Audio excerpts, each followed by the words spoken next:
De las muchas biografías que hemos presentado hasta la fecha, nos hemos centrado en personajes famosos, lo mismo que en otros que son poco conocidos. Mas debemos prestar atención a la biografía de uno de los hombres más infames que han sido parte de la historia mexicana. Si bien sus actos fueron famosos, de su vida se sabe poco y su historia fue quedando en el olvido. Vamos a conocer la biografía de Jesús Guajardo. Nacido el 29 de agosto en Candela, Coahuila, llevó a cabo sus estudios en la Escuela Oficial número 2. Después de algún tiempo se trasladó a Nuevo León, donde completó los estudios en el Colegio Civil. Desde entonces se interesaría muy seriamente por la milicia, sabiendo que era una de las disciplinas más honorables y mejor vistas de la época, de manera que, a partir de 1910, decidió forjarse una trayectoria y un prestigio en el ejército. Lamentablemente, no tenía capacidad suficiente y destacó poco o nada. Llegado el año de 1913, se incorporó a las filas del constitucionalismo. Luego del golpe de estado de Victoriano Huerta, se encontró al mando de algunos elementos, nuevamente sin pena ni gloria, debido a que no era un buen combatiente ni buen estratega. De hecho, ni siquiera era buen tirador o jinete. Sin embargo, se hizo de buenos amigos en los altos mandos del constitucionalismo, de manera que el compadrazgo le abrió bastantes puertas en la nueva milicia.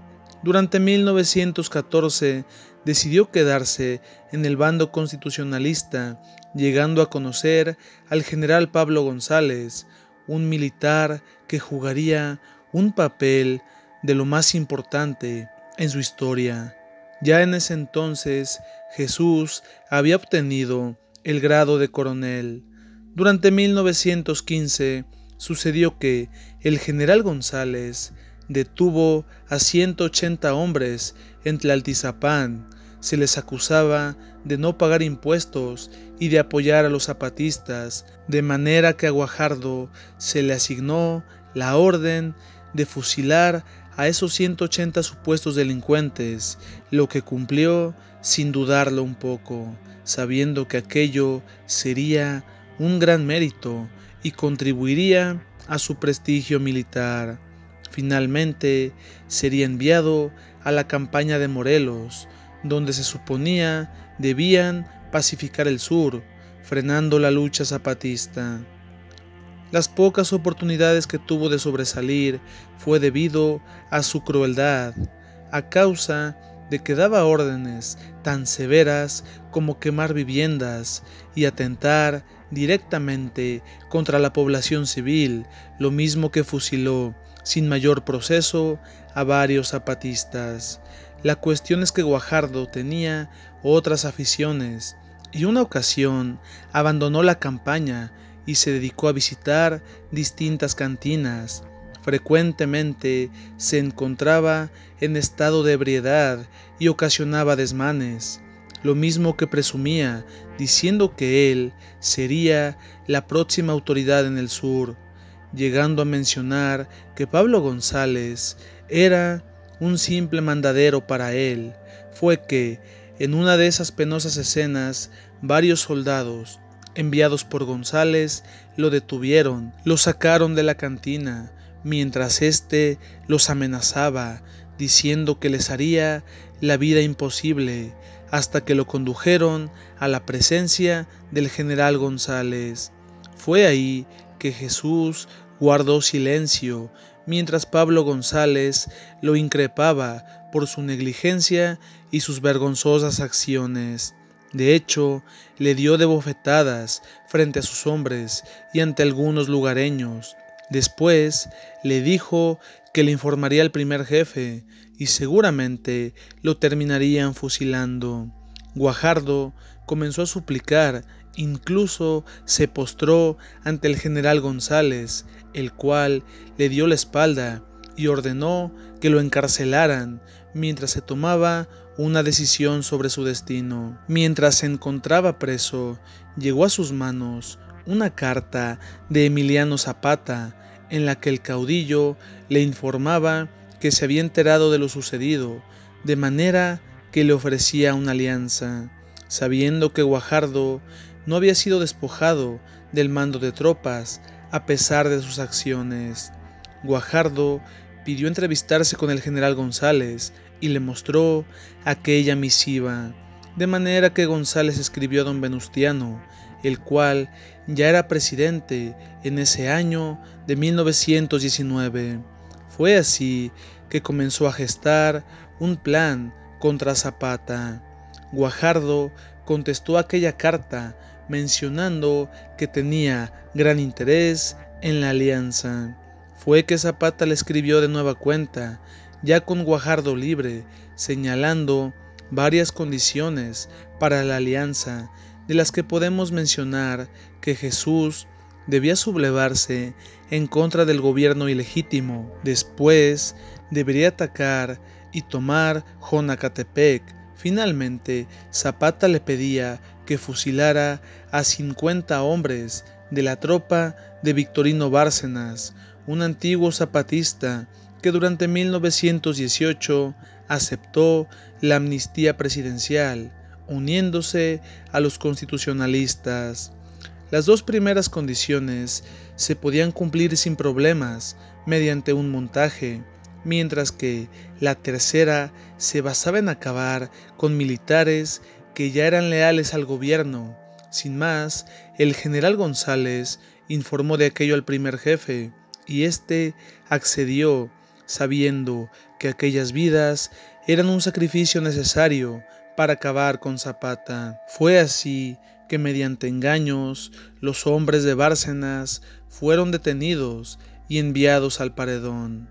Llegó el 9 de abril y Guajardo tomó la plaza de Jonacatepec, lo que dejó en claro su interés por la alianza con los zapatistas.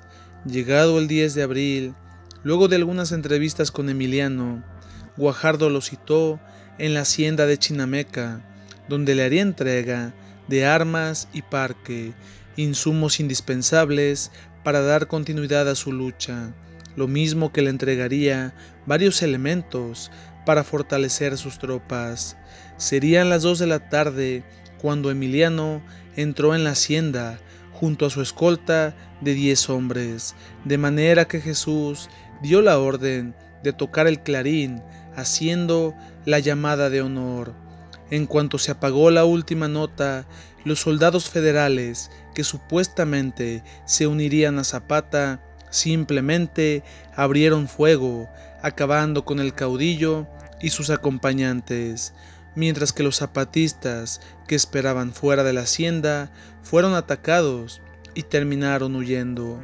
Guajardo dio la orden de que colocaran el cuerpo de Zapata en un caballo y lo llevaran ante Pablo González, y éste a su vez ordenó que el cuerpo fuese exhibido en el ayuntamiento de Cuautla. Después de aquellas acciones, Guajardo sería ascendido a general y le pagarían 50,000 pesos. Su fama creció en los círculos militares. La cuestión es que hablar de fama no necesariamente es algo positivo, debido a que algunos lo consideraban un gran estratega, mientras que otros soldados lo tacharon de oportunista y desleal.